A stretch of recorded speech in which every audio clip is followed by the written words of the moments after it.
आज के time song सुनना कितना आसान है ना। आप स्पॉटिफाई खोलते हो और अपना फेवरेट सॉन्ग सुन लेते हो। Today Spotify is the biggest music streaming platform in the world. पर एक कंपनी जितनी ज्यादा बड़ी होती है उसके अंदर उतने ही बड़े डार्क सीक्रेट्स होते हैं। कुछ ऐसे सीक्रेट्स जो किसी को पता नहीं होते। आज स्पॉटिफाई के पास 422 मिलियन मंथली एक्टिव यूजर्स हैं, पर फिर भी स्पॉटिफाई ₹1 का भी प्रॉफिट नहीं कमाता। तो फिर स्पॉटिफाई के अंदर ऐसा क्या चल रहा है कि प्रॉफिट ना कमाने के बावजूद भी स्पॉटिफाई आज म्यूजिक स्ट्रीमिंग मार्केट को लीड कर रहा है। स्पॉटिफाई में ऐसा क्या है कि गूगल, अमेजॉन और इवन एप्पल म्यूजिक जैसे जायंट्स भी इस लॉस मेकिंग कंपनी को पीछे नहीं कर पा रहे। एंड क्या आगे चल के स्पॉटिफाई अपने लॉसेस की वजह से बंद हो जाएगा? Why Spotify will ultimately fail video. How many streams? Spotify crashed. Then we were a music company. More than $20 billion. 24-year-olds actively listen to Spotify. On sites like Deezer and Spotify. Subscription services like Spotify. Listen to music in the world, but it's got a huge incoming problem. And For the B, Spotify will launch with a direct listing of shares. See business world में एक बहुत famous line है, either become a first mover or be a fast mover. Spotify अपनी industry में first mover बिल्कुल भी नहीं है। स्पॉटिफाई के पहले भी नैपस्टर और पायरेट पे जैसे वेबसाइट्स थे जहां पर लोग फ्री में म्यूजिक डाउनलोड करके सुन सकते थे, पर उस जमाने में आज की तरह 4G और 5G स्पीड बिल्कुल भी नहीं थी। एक म्यूजिक को डाउनलोड होने में घंटों लग जाते थे और इस प्रॉब्लम को स्पॉटिफाई ने सॉल्व किया अपने म्यूजिक स्ट्रीमिंग सर्विस से। स्पॉटिफाई ने इस प्रॉब्लम को सॉल्व करके पूरी म्यूजिक स्ट्रीमिंग इंडस्ट्री को बदल कर रख दिया। अब आप इन दो चीजों को बहुत ध्यान से समझना, transaction based and access based.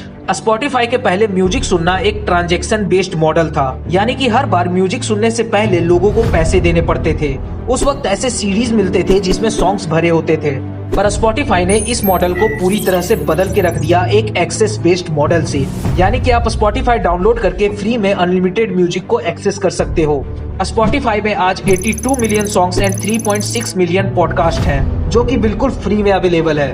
I know आप क्या सोच रहे हो कि जब स्पॉटिफाई सब कुछ फ्री में देती है तो स्पॉटिफाई पैसे कैसे कमाती है, और ये क्वेश्चन हमें लेकर चलता है वीडियो के सेकंड पार्ट की तरफ, the money making science of Spotify. Spotify में म्यूजिक सुनने के लिए आपको पैसे नहीं लगते, पर आपको म्यूजिक फ्री में देने के बाद भी स्पॉटिफाई करोड़ों कमाता है। Always remember this, when you are not paying for the product, you are the product. Spotify एक ऐसा काम करता है जिससे आप जो म्यूजिक फ्री में सुनते हो उससे स्पॉटिफाई करोड़ों कमा लेता है, और वो है टारगेटेड एड्स। जब आप स्पॉटिफाई में सॉन्ग सुनते हो तो स्पॉटिफाई को आपके मूड का पता होता है, जिससे आपके मूड के हिसाब से स्पॉटिफाई सॉन्ग्स के बीच में एड्स प्ले करता है। स्पॉटिफाई ने 2021 में बस एड्स प्ले करके $9.8 बिलियन का रेवेन्यू जनरेट किया था।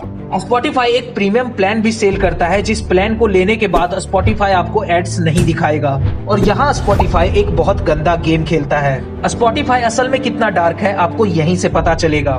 इसे दो चीजों से समझो, MAU एंड MPU। MAU का मतलब होता है मंथली एक्टिव यूजर्स और MPU का मतलब होता है मंथली प्रीमियम यूजर्स। स्पॉटिफाई में अभी मंथली एक्टिव यूजर्स 422 मिलियन है और monthly premium users 182 million. Now if you look very closely तो आपको पता चलेगा कि स्पॉटिफाई का free to premium conversion rate 45% है, पर जहां अदर ब्रांड्स बस 1 से 2% का कन्वर्जन ला पाते हैं अपने फ्री ऑडियंस से, वहां स्पॉटिफाई 45% का कन्वर्जन कैसे ला पाती है? क्या स्पॉटिफाई को कुछ ऐसा पता चल गया है जो बाकी ब्रांड्स को पता ही नहीं है? जब वीडियो का थर्ड पार्ट देखोगे ना तो पता चल जाएगा, the dark business of Spotify. जब आप स्पॉटिफाई में गाने सुनते हो तो स्पॉटिफाई आपके बिहेवियरियल डेटा को कलेक्ट करता है, साथ में स्पॉटिफाई आपके लोकेशन को भी एक्सेस करता है। इन दो चीजों के कॉम्बिनेशन से स्पॉटिफाई आपके बारे में बहुत सारी चीजें पता लगा लेता है, लाइक आपको ट्रैवल करते वक्त कौन सा गाना पसंद है, जब आप जिम जाते हो तब आपको कौन सा गाना पसंद है, एंड सो ऑन। और क्योंकि ऐसे स्पॉटिफाई के पास पूरे इंडिया का डेटा होता है, तो स्पॉटिफाई बहुत इजीली ये पता लगा लेता है कि पूरे इंडिया में किस टाइप के गाने सबसे ज्यादा सुने जाते हैं, एंड ये डेटा स्पॉटिफाई सॉन्ग मेकर्स को दे देता है। आपको अब तक ये लग रहा होगा कि टोनी कक्कर एक जैसे सॉन्ग्स इसलिए बनाता है क्योंकि उसे आगे के लाइंस आते ही नहीं है, पर ये सच नहीं है। टोनी कक्कर एक जैसे सॉन्ग्स इसलिए बनाता है क्योंकि स्पॉटिफाई जैसे म्यूजिक एप्स उसे पहले ही बता देते हैं कि इंडिया में अभी किस टाइप के सॉन्ग्स ज्यादा चलने वाले हैं। आई नो आप लोग क्या सोच रहे हो स्पॉटिफाई को सॉन्ग्स का डेटा बेचकर कितने मस्त पैसे आते होंगे ना, पर ऐसा नहीं है। स्पॉटिफाई इस डेटा के लिए 1 रुपया भी चार्ज नहीं करता, because when you want bigger profits you need to ignore the pennies. Spotify data के पैसे ना लेकर उस सॉन्ग को एक्सक्लूसिवली स्पॉटिफाई पर रिलीज करवाता है, और इसी तरह स्पॉटिफाई पूरी म्यूजिक इंडस्ट्री को कंट्रोल करता है। अब क्योंकि पूरी इंडिया को जो सॉन्ग पसंद है वो सॉन्ग स्पॉटिफाई के पास है, तो लोग तो स्पॉटिफाई डाउनलोड करेंगे ही। फिर भी आप सोच रहे होंगे कि जब सब कुछ इतना ज्यादा सॉर्टेड है तो स्पॉटिफाई इतने ज्यादा लॉसेस क्यों कर रहा है।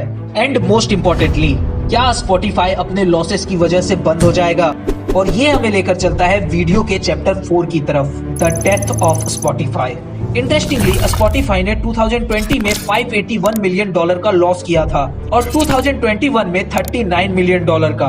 पर लॉस 2 टाइप के होते हैं, strategic loss and normal loss. और स्पॉटिफाई स्ट्रेटेजिक लॉसेस करता है, यानी कि स्पॉटिफाई अपने ग्रोथ में बहुत ज्यादा पैसे इन्वेस्ट कर रहा है। स्पॉटिफाई जैसे कंपनीज के लिए प्रॉफिटेबल होना बहुत बड़ी बात नहीं है। स्पॉटिफाई चाहे तो 1 साल में ही प्रॉफिटेबल हो सकता है, पर म्यूजिक इंडस्ट्री में स्पॉटिफाई का कंपटीशन गूगल, अमेजॉन और एप्पल म्यूजिक से है, जिनके पास बहुत ज्यादा पैसे एंड वर्ल्ड की बेस्ट टेक्नोलॉजी है। स्पॉटिफाई अगर आज स्ट्रेटेजिक लॉसेस करके खुद को पावरफुल नहीं बनाएगा तो एक दिन स्पॉटिफाई को ये तीनों बड़े कंपनीज मिलकर खा जाएंगे और स्पॉटिफाई के साथ एक बड़ा स्कैम हो जाएगा। बाय द वे, स्कैम से याद आया कि विजय माल्या ने इंडिया में एक बहुत बड़ा स्कैम किया था। राइट वाली वीडियो देखोगे ना तो पता चल जाएगा।